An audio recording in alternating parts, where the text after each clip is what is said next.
And first this morning, the new face of GOP leadership with House Republicans voting for New York Congresswoman Elise Stefanik to replace ousted conference chair Liz Cheney on Friday. Elise Stefanik, a fourth-term Congresswoman from upstate New York, joins me right now to discuss both the conferences and her own priorities. Congresswoman, congratulations to you. So nice to have you here this morning.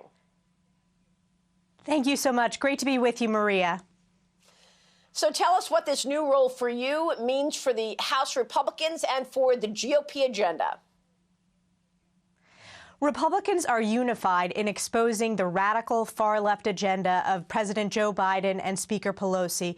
We want to focus every day on exposing the border crisis, the economic crisis, and the national security crisis in the Middle East, because it's having an impact on everyday Americans' lives. Our focus is on safely reopening our economy, getting people back to work, rather than the incentive being to stay out of work, making sure that we're addressing energy independence. We have the highest gas prices under Joe Biden in over 7 years. So we have a unified message that resonates with the American people across the country. Republicans are unified despite what the media will tell you.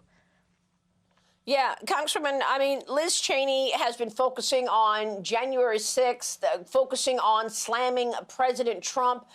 She made these comments on Wednesday. Take a listen. I want to get your reaction to what we're hearing from her. Here's Liz Cheney.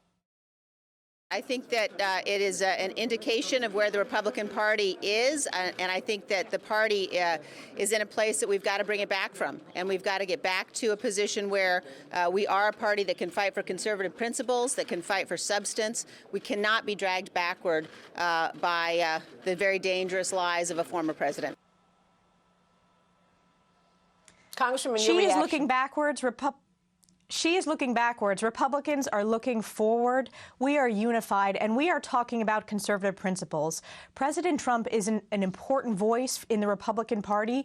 We are working as one team, and voters across America, certainly voters in my district in upstate New York, we believe that President Trump's results, whether it was the economic growth, whether it was the historic accords in the Middle East, whether it was being tough on China or the bipartisan coronavirus relief packages, these were significant results that helped everyday Americans.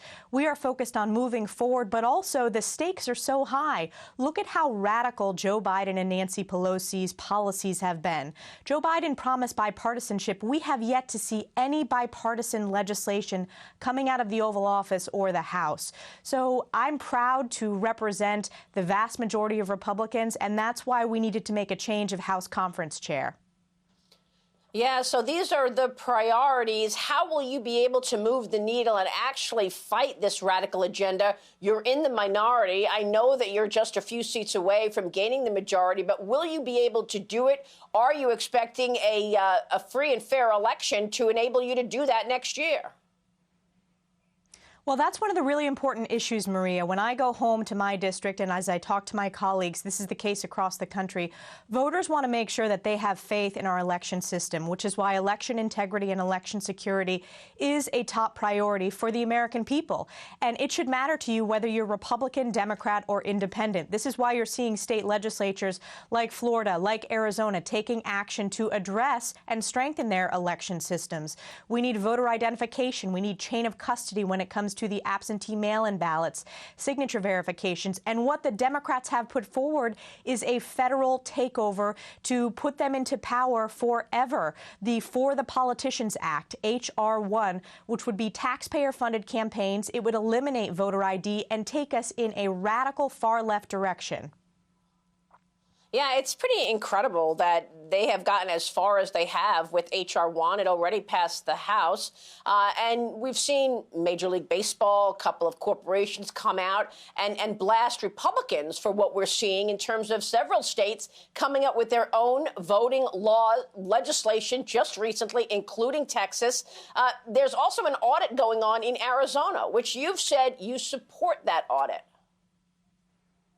I support that audit. Transparency is important for the American people. And again, this should be a nonpartisan issue. Whether you're Republican, Democrat, Independent, or Conservative, transparency is important. And the audit was passed by the Arizona State Senate. The Biden Department of Justice is trying to block that audit. That is unconstitutional from my perspective. Our states constitutionally are responsible for writing their state's elections law. So the American people deserve to get those answers when it comes to the Arizona audit.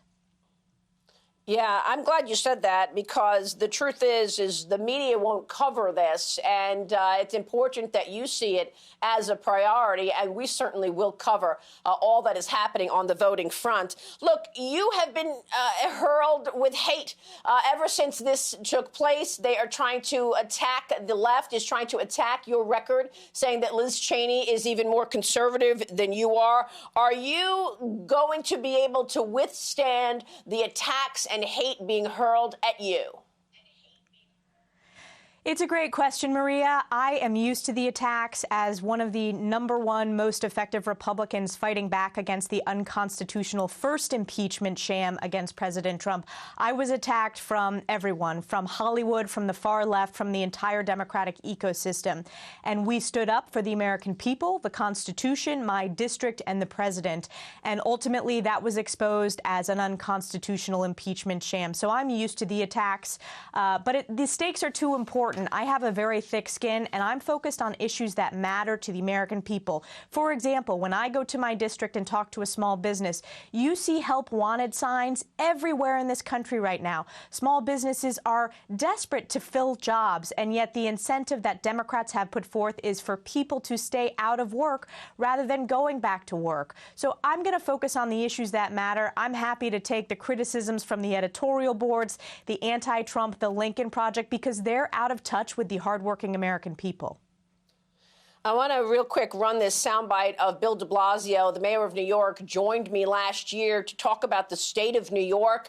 We're talking about the border issues. The agents on the ground told me that all of the illicit narcotics coming into this country through the border, they reached places like New York in 2 days. I raised the crime statistics with the mayor, and here's how he reacted. Let's look. Let's not even go into the issue of the bail reform law, where you had to let all of these inmates out and crime did spike. And we see that continuing so much so that you had to get them back and put them back in jail, because as soon as you let them out, they went and they committed more crimes. Again, Maria, this city is the safest it's been since the 1950s. I have increased the number of shootings officers are up 200%. Shootings are up 200%. He said it's the safest city since the 1950s, Congresswoman. Crime is on the rise in New York State. It has been for the past year. Look at the number of shootings. It is higher than at any point in my lifetime, and I was born in the 1980s. Look at the high number of retirements from the NYPD. These are because of the failed progressive policies of Mayor de Blasio and Governor Cuomo. And New Yorkers are fleeing the city. It is sad. We need to make sure that we are funding and protecting the resources when it comes to our law enforcement to ensure that every community has the safety and security. You pointed out the bail reform law. That has led to an increase in crime and violence in New York State, and it needs to be fixed. And this is impacting, border issues are not just for border communities geographically along the border. Every town, every city, every state in this country is impacted by the border crisis. Yeah, real quick, Congressman, before you go, President Trump supported you to get the third highest rank in the GOP. How important is he to the party right now? He's critical to the party. He is the leader of the Republican Party. Voters determine the leader of the Republican Party, and they continue to look to President Trump for his vision. And he's going to be an important part of us winning back the House in 2022. All right, we will leave it there. Congrats again, Congresswoman. We hope you'll come back. We will be watching the developments. Thank you so much, Elise Stefanik.